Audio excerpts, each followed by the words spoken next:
parang tahimik ka? Sige ka, baka ma-stroke ka niyan. Iniisip ko lang si Josie. Ano?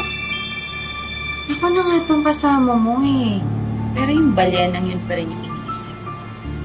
Alam mo, nasa langit na tayong dalawa, tapos namimiss mo pa rin yung putik.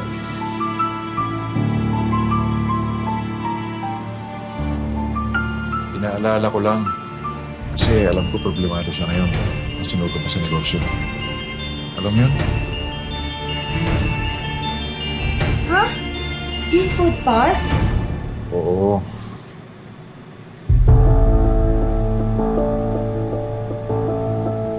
Binibigyan ko nga siya ng pera eh. Kaya lang, ayaw hindi tanggapin.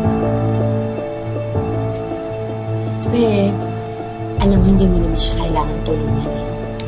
Ako, kailangan kita. At hindi ako magsasawa sa'yo.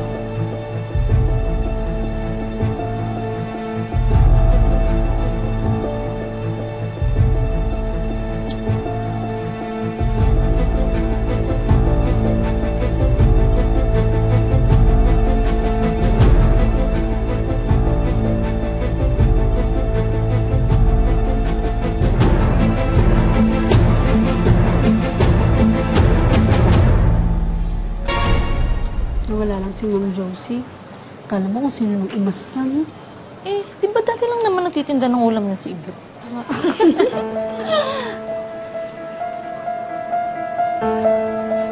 May gusto ba kayong sabihin sa akin? Sabihin niyo sa harapan ko. Ano? Eh, wala naman pala. Eh, bumalik na kayo sa trabaho niyo. Bakit? Boss ka ba namin? Sumasagot ka pa, ha? Bumalik kayo sa trabaho niyo, chismisan kayo ng chismisan, binabayaran kayo ng tama. Ina! Ano? Ano sinasabi niyo? Ano sinasabi niyo? Sandali! Ano ito? Anong kaguluhan to? Ha? Nasanta ka ba? Siya kasi, sinabi ko lang naman medyo matagal na yung break nila eh. Chismisan pa ng chismisan. Hindi po totoo yun, sir. Tama, sisiraan mo pa ako. Tama na ha. 1 week ang suspended. Malamig ka muna.